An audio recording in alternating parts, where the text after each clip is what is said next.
Ligji i sponsorizimit dhe ai basteve sportive pritet që brenda aktivitit të miratohen. Këtë ka bërë të ditur nga Korça presidenti i Komitetit Olimpik Fidel Ylli, ku shprehur se digjesat publike tashmë janë kthyer dhe pritet vetëm miratimi në parlament.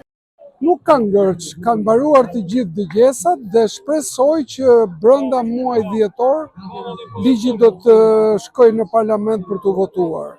Domethënë, kryeministri ka dhënë ditë dritën jeshile, janë bërë dëgjesat me publikun, janë marrë mendimet e gjithë federatave dhe të Komitetit Olimpik dhe jemi gati tani vetëm për të bërë procedurat për shkuar në parlament.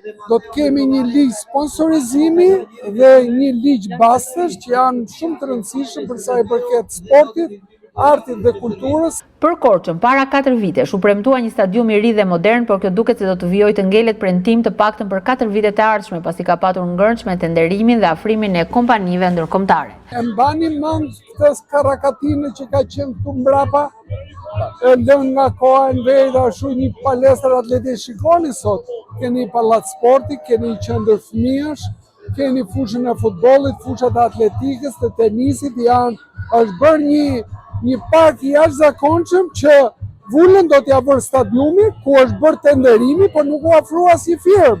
Tani qeveria është detyruar të ndryshojë projektin, që biznesi privat që do viti investoj, nuk do viti investoj 100 milion euro stadiumi, po s'pati interesin e vetë. Kështu që mendoj që shumë shpejt dhe kjo do të realizohet, ashtu siç po ndodh në Durrës dhe në Vlorë.